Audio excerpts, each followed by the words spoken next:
찬양해 주 사랑 기뻐 말로 다 못하네 주 앞서 가며 길을 만드시네. 오늘 우리가 잘 살기 위해서 또 어떻게 살아야 되는가 이 문제를 알기 위해서는 우리가 오늘날 그리스도인으로서 지혜해야 할 것과 버려야 할 것은 무엇인가? 우리가 오늘 하나님 앞에 올바르게 살기 위해서 버려야 할 것과 지혜해야 할 것에 대해서 먼저 살펴봐야 하겠습니다. 실제로 오늘 우리가 현대를 살아가는 우리 그리스도인들이 하나님 앞에서 먼저 해결하고 꼭 버려야 될 불신앙적 삶의 태도는 무엇이겠습니까? 첫 번째 그것은 지혜롭지 못한 삶, 시간을 낭비하는 삶, 그리고 방탕한 삶의 태도를 버려야 합니다. 하나님의 백성답게 사는데 방해하는 방탕한 삶의 태도를 우리가 버려야 합니다. 에베소서 오늘 5장 15절에서 18절 말씀을 보면 그러므로 여러분은 어떻게 살아가야 할지를 살피십시오. 지혜롭지 못한 사람처럼 살지 말고 지혜로운 사람답게 살아야 합니다. 세월을 아끼십시오. 때가 악합니다. 그러므로 어리석은 자가 되지 말고 주님의 뜻이 무엇인지를 깨달으십시오. 술에 취하지 마십시오. 거기에는 방탕이 따릅니다. 이 말씀을 통해 사도 바울은 우리 그리스도인들은 지혜로운 삶을 살아야 되고 어리석게 살지 말고 세월을 아끼면서 살아야 한다. 왜냐하면 때가 악하다. 그렇게 하면서 우리가 특별히 방탕한 삶의 자세를 버려야 한다고 말씀하고 있습니다. 특별히 오늘 우리는 예수 믿고 난 다음에 부정적인 삶의 자세를 버려야 하는데 그것이 뭐냐면 술 취하지 말라라고 말합니다. 술 취하면 방탕한 생활이 따르기 때문에 그렇다고 말씀하고 있죠. 이제 우리는 예수 믿고 과거에 살았던 삶의 태도를 버려야 합니다. 이제 새롭게 살아야 합니다.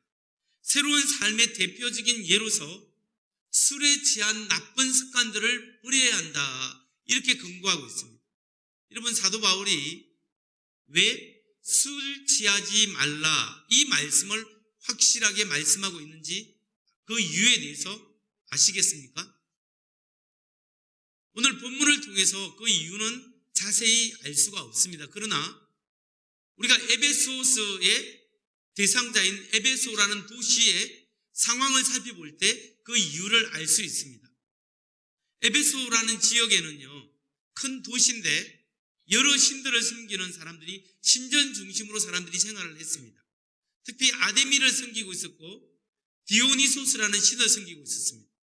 디오니소스라는 신이 그 지역에 그 근처에 파퓰러하게 아주 퍼져 있었는데 이 디오니소스는 포도주의 신입니다. 그래서 디오니소스 포도주의 신의 축제 때는 사람들이 포도주를 많이 먹고 마시면서 놀면서 축제를 즐겼습니다. 포도주를 왜 이렇게 많이 마시냐면 포도주를 많이 마시면 디오니소스 신이 자기에게 임한다는 생각을 했습니다. 그래서 포도주를 많이 마시면서 술을 취하고 다니는 사람들이 그 도시에는 많이 있었습니다.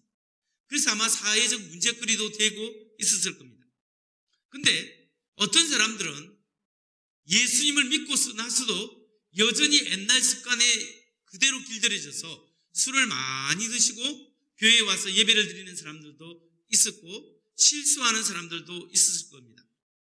이렇게 예수 믿어도 여전히 실수하고 끊지 못한 나쁜 습관들을 가지고 교회 안에서 신앙생활을 하는 사람들을 보면서 사도 바울은 그런 방탕한 생활을 끊으십시오 라고 이야기하고 있는 겁니다. 여러분, 이렇게 절대지지 못하는 술 문화는 오늘 우리 한국 사회, 현대 사회에도 문제가 됩니다. 한국 사회에도 나쁜 술 문화가 있지 않습니까? LA 가면 한국의 술 문화를 그대로 옮겨난 지역이 있습니다. 코리안타운에 가면 그런 곳이 있어요. 한국에서 음주하면서 운전하는 습관을 한 사람은 미국 가서도 술을 많이 드시고 이렇게 운전을 하다가 미국에서는 음주 운전이 굉장히 큰 범죄지 않습니까? 그래서 걸려서 체포당하는 경우가 상당히 많이 있었습니다. 여러분, 우리가 교회를 다니면서도 여전히 이 술 문제로 고민하는 분들이 종종 있습니다. 그렇기 때문에 우리는 음주에 대해서 올바른 생각을 가져야 합니다. 여러분, 우리가 술을 한 잔 이렇게 마신다고 해서 이게 큰 죄가 되겠습니까? 술 한 잔 마신다 해서 하나님께 큰 범죄가 아닙니다. 그리고 또 우리가 술을 마신다 해서 구원을 못 받는 것도 아니죠. 어떤 사람은 술을 전혀 안 먹으면서도 다른 사람에게 거짓말하고 사기 행각을 벌여서 다른 사람에게 속여서 이 부당한 이익을 받는다면 차라리 술 한 잔씩 마시면서 그런 나쁜 일을 안 하는 것이 하나님 보시기에 더 거룩한 삶을 산다고도 볼 수 있을 것입니다. 그런데 여러분, 우리가 생각해야 될 것이 뭐냐면은 술 음주에는 위험성이 있다라는 것을 생각해야 합니다. 술을 자꾸 마시게 되면 문제가 생깁니다. 웬만한 사람은 술을 절제하지 못하는 경우가 많이 있습니다. 이 술을 왜 교회에서 금지하냐면 경건 생활이 방해가 되기 때문에 그렇습니다. 하나님을 알아가는 삶에 음주 습관이 방해를 이루고 실수하게 하고 방탕한 삶을 살 수 있고 타락하도록 우리의 길을 안내해 주기 때문에 음주를 못하게 금하고 있는 겁니다. 술은 이렇게 우리의 건강을 해칠 뿐만 아니라 성적으로 타락하는 길을 이끌고 가는 원인이 될 수 있다는 겁니다. 한국 사회에서 일어나는 거의 모든 도덕적 타락, 부정부패, 탈선들의 원인, 그런 것들이 거의 음주 문화와 깊은 관련성을 맺고 있다는 것은 우리가 잘 아는 사실입니다. 정당한 거래를 통해서 사업이 이루어져야 되는데 술자리를 통해서 부정한 거래가 공공연하게 이루어져 왔지 않습니까? 음주 문화, 접대 문화를 통해서 이 사회가 병들었고 또 가정이 병들고 탈선하는 사람들이 많이 있어 왔습니다.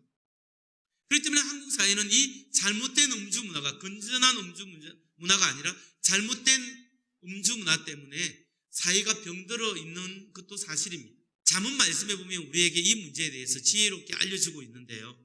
술에 대한 올바른 관점을 알려주고 있습니다. 잠언 23장 29절에서 35절입니다. 재난을 당할 사람이 누구며 근심하게 될 사람이 누구냐? 다투게 될 사람이 누구며 간식할 사람이 누구냐? 까닭도 모를 상처를 입을 사람이 누구며 눈이 충혈될 사람이 누구냐? 늦게까지 술자리에 남아있는 사람들, 혼합주만 찾아다니는 사람들이 아니냐? 저때도 혼합주, 폭탄주가 있는 것 같습니다. 31절, 잔에 따른 포도주가 아무리 붉고 고와도 마실 때 순하게 넘어가더라도 너는 그것을 쳐다보지도 말아라. 그것이 마침내 뱀처럼 너를 물고 독사처럼 너를 쏠 것이며 눈에는 개의한 것만 보일 것이며 입에서는 헛된 소리만 나올 것이다. 바다 한가운데 누운 것 같고 돛대 꼭대기에 누운 것 같을 것이다. 사람들이 나를 때렸는데도 아프지 않고 나를 쳤는데도 아무렇지도 않다. 이 술이 언제 깨지? 술이 깨면 또 한잔 해야지 하고 말할 것이다. 여러분, 이 잠언은 우리에게 지혜롭게 술에 대한 경고를 하고 있습니다. 사도 바울이 오늘 우리에게 알려주는 말씀도 이와 마찬가지입니다.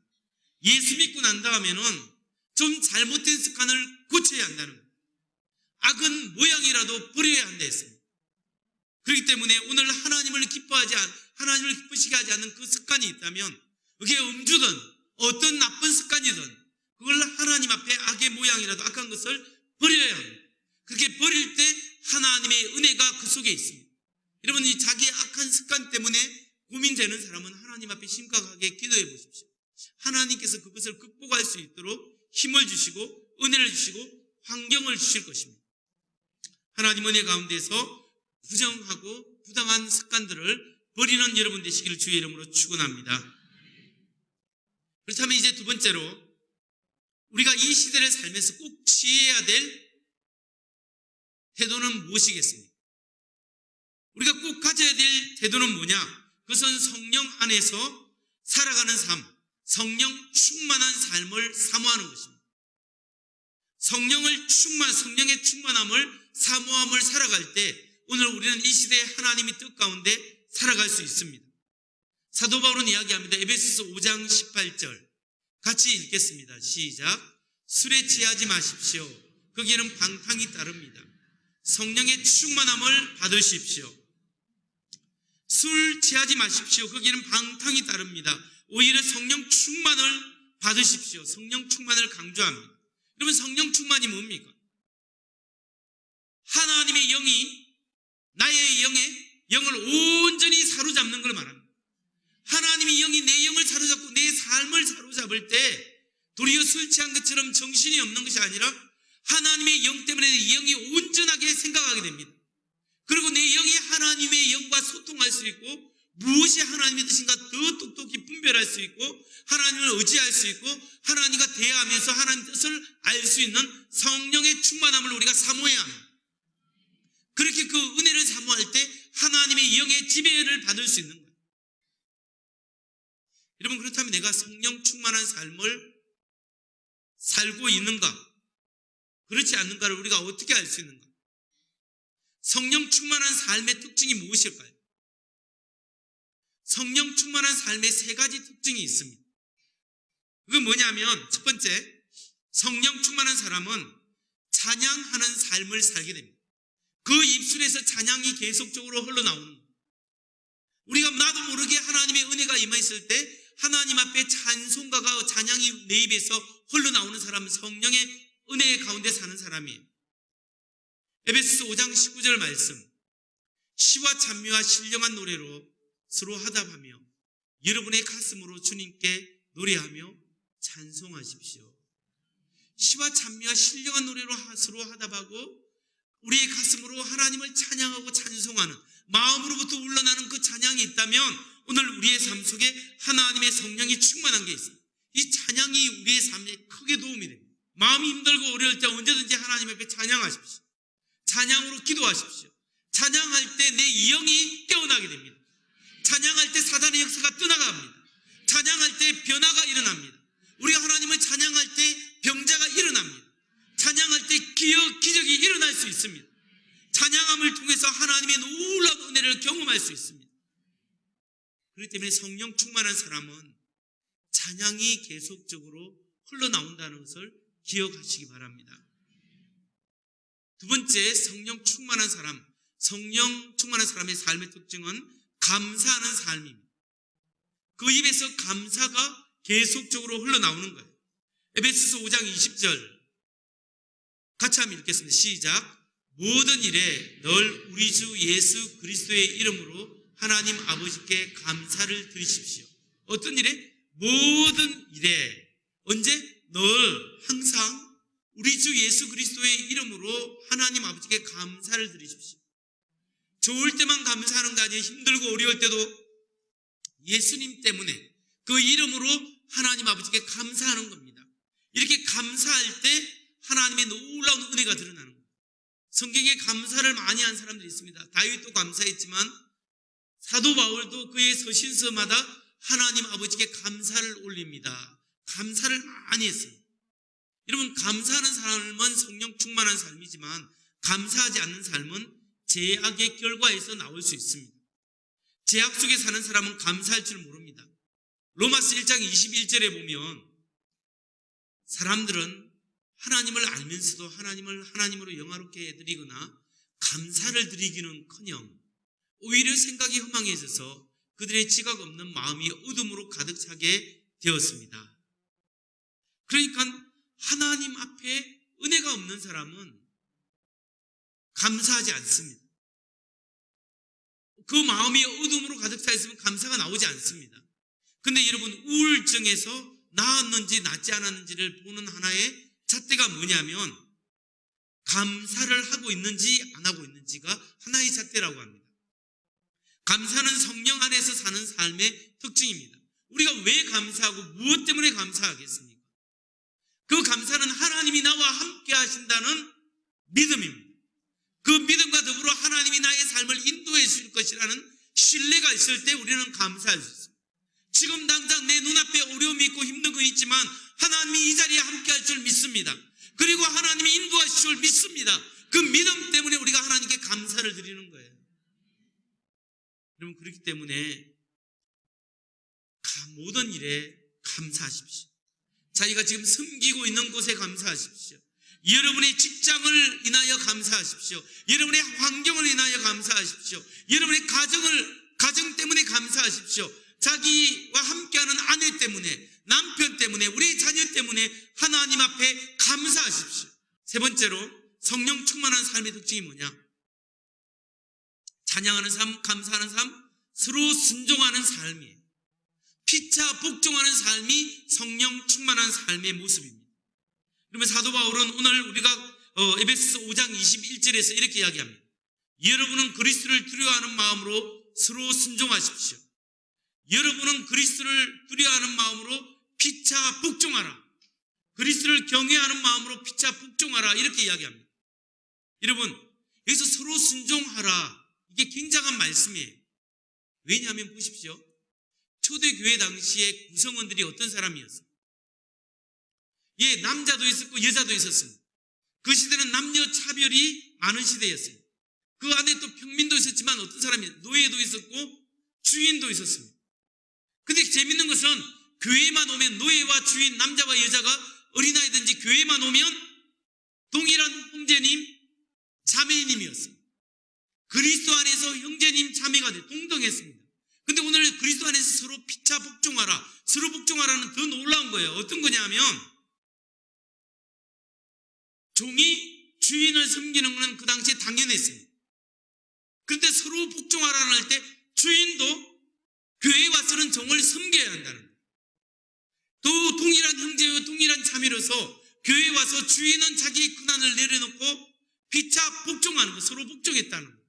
이 여기서 피차 복종하라, 서로 순종하십시오. 이 원래 의미는 뭐냐면 submission이에요. 영어로는 submission인데 이게 뭐냐면 나의 근한이 있어요.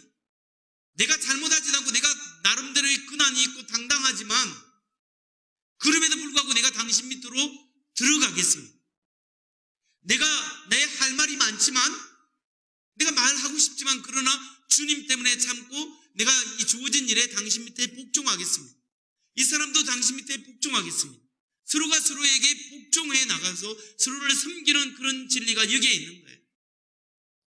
여러분, 주인이면서 당당하면서 내가 할 말이 있으면서 내가 높은 위치에 있으면서 다른 사람에게 섬긴 사람이 누구입니까? 예수님이지 않습니까? 세상의 주권자요, 세상의 창조주요, 하나님의 아들이신 그분이 자신의 근한이 있음에도 불구하고 그 근한을 포기하시고 인간으로 오셔서 주인된 주님이 종된 우리를 위하여 섬겨주셨다면서 죽도록 섬겨주셨습니다. 이게 기독교의 진리예요. 그렇기 때문에 우리가 스스로 차원에서 섬기고 낮아지는 그 은혜가 우리 교회 공동체, 우리의 가정에, 우리의 직장 속에 내가 하나님의 자녀이기 때문에 나의 근한을 포기하고 내가 당신에게 순종하고 섬기겠습니다. 이런 은혜가 우리 속에 있어야 하는 거예요. 이것은 교회의 질서나 그런 것, 권위를 무시하는 것이 아니에요. 우리 하나님이신 직분과 권위가 있지만 서로가 서로를 향해서 서로 섬김의 은혜가 우리 속에 있을 때 하나님의 역사와 성령의 은혜가 우리 가운데 일어날 수 있다는 거예요. 오늘 본문에서 사도 바울이 우리에게 주는 교훈은 이제 우리가 하나님의 자녀가 되었기 때문에 예수님 믿지 않을 때에 살았던 그 잘못된 삶의 방식, 그 가치관, 그 생활 습관들을 좀 던져버려라. 이제는 새로운 삶을 좀 살아라. 이제는 새롭게 바꾸어라. 이걸 우리에게 말씀하고 있는 거예요. 예수 믿기 전에 사고방식과 그 생활 습관들 아무리 힘들고 어려워도 그걸 좀 던져버리십시오. 그리고 이제는 새로운 하나님의 습관들, 거룩한 습관을 들여야 합니다. 술 취하며 방탕한 삶은 하나님을 떠난 삶입니다. 성령에 이끌리는 삶은 언제나 찬양이 나오고 감사가 나오고 섬김의 삶으로 변화돼야 합니다. 이런 변화의 삶을 우리가 추구해야 합니다. 저는 마지막으로 제가 아는 어느 집사님의 이야기를 여러분에게 소개해드리고 말씀을 마치려고 합니다. 제가 미국에서 한국으로 서울에 교회에 있는 교회에 부임했을 때 부임 신방을 갔습니다. 신방을 가서 예배를 드리는데 예배 후에 집사님이 자기 가정의 문제를 위해서 기도해 달라고 기도 제목을 내놨습니다. 뭐냐면 남편을 위해서 기도해 주는데 남편이 안 믿는 남편과 결혼해서 결혼을 하는 조건으로 교회 다니기로 해서 교회는 잘 나온답니다. 근데 술 취해서 나온대요. 자기 남편이 술을 너무 사랑하는 사람인데 그냥 술 먹고 대리운전해서 밤에 갈짓자로 오는 사람은 자기 남편이래. 그래서 그냥 남편 때문에 그 술을 너무 사랑해서 이렇게 이거 술 끊고 예수님 잘 믿을 수 있도록 좀 도와주세요. 이렇게 하면서 기도 제목을 내놓았습니다. 그 제가 그 후로 그 남편이 어떤 분인가 물어보기도 하고 좀 만나보니까 참 괜찮은 분이에요. 이 좋은 대학교 나왔고 좋은 직장이 있고 돈도 잘 벌고 사람 인품도 참 좋으신 분이에요. 근데 이분은 일만 끝나면 친구들을 모아서 주동해서 술을 먹고 어떤 때는 2차도 가고 3차도 가고 늦게 집에 들어옵니다. 그리고 토요일 날 밤늦게 술 취해서 왔다가 술 안 깬 상태에서 교회에 옵니다. 왜냐하면 약속을 했으니까. 그래서 또 오는 거죠. 이분이 스마트하시고 자기 주관이 뚜렷한 사람이기 때문에 변화되기가 참 어렵겠다 이런 생각을 해보았습니다. 그런데 이 집사님에게 그래도 직분은 오래 다니기 때문에 집사님이에요. 그런데 이분이 어느 날 갑자기 집에 일이 생겼어요. 문제가 생겨서 집에 보유하고 있던 부동산도 내놓아야 되고 또 부채를 많이 떠안게 돼서 그런 어려움을 자기의 잘못 없이 타인에 의해서 이렇게 부채를 떠안게 되었습니다. 너무 힘들고 억울해서 극단적인 생각도 들었답니다. 근데 다행인 것은 그때부터 그 열심히 하나님 앞에 기도하고 말씀 공부하고 믿음의 사람들과 함께해서 하나님 말씀을 공부하고 기도하면서 믿음이 생겼습니다. 믿음이 생기니까 신기한 게 뭐냐면 그렇게 사랑했던 술이 싫어지기 시작했다. 자기 끊으려고 끊은 게 아니라 술이 싫어져서 끊어버렸답니다. 술 친구들도 다 끊었습니다. 이제는 새벽 예배도 나오고 3일 기도에 그 금요 기도에 하나님 은혜 가운데 예배 시간에 참여하게 됩니다. 그 어려운 시간을 통해서 예수님을 깊이 만났습니다. 그러면 저에게 이야기하는 게 뭐냐면 목사님, 저는 저의 경제적인 것과 예수님을 맞바꾼 것 같아요. 그렇지만 옛날 삶으로 돌아가고 싶진 않습니다. 이렇게 이야기합니다. 이분이 직장을 옮겼는데요. 직장을 옮겨서 그 유능하니까 그 회장님이 파티를 열어서 이 호프집을 다 빌려서 회장님이 이렇게 파티를 열었대요. 그래서 술을 따라서 회장님이 앞에 나오라 해서 건배하고 이렇게 마시라는데 이분이 마시는 척 하면서 안 마시고 그냥 옆에 나왔답니다. 사이를 보는 사람이 다시 불러서 아니 왜 회장님이 쓰는 술을 안 마시냐 이러니까 자기가 조금 이야기 좀 해도 되겠냐 자기 이야기를 했답니다. 저는 불과 2, 3년 전만 해도 술을 너무 좋아하는 사람이었고 술 친구가 너무 많았고 자기 모든 친구들이 자기를 많이 따랐고 그런 사람이었습니다. 근데 자기가 예수님을 하나님의 아들로 믿고 예수를 나의 삶의 주인으로 믿고 난 다음부터는 나는 기독교인이 되었습니다.